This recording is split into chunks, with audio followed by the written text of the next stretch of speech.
7 राज्यों में हुए उपचुनाव के नतीजे बेहद शानदार हैं। इंडिया गठबंधन 13 में से 10 सीटें जीता है, एक पर एक इंडिपेंडेंट की विजय हुई है। भारतीय जनता पार्टी वाले 13 सीट लड़े थे, 11 सीट पर हारे हैं, मात्र 2 जीते हैं। यह देश सिरे से बीजेपी को नकार रहा है।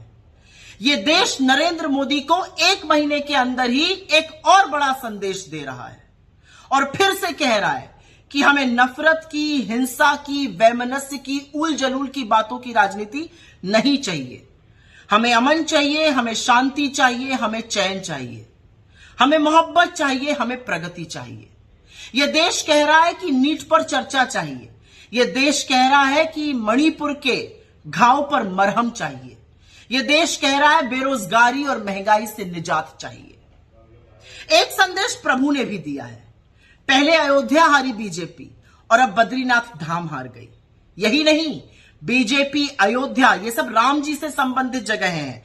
अयोध्या, सीतापुर, बस्ती, प्रयागराज, चित्रकूट, कोप्पल, नासिक, रामटेक, रामेश्वरम सब हारते हुए अब बद्रीनाथ भी हार गई। उत्तराखंड में हम 2 सीट जीते, मंगलौर और बद्रीनाथ धाम की। कहने वाले बीजेपी के कह रहे हैं मंगलौर में मुस्लिम ज्यादा है, बद्रीनाथ में तो 98% हिंदू है।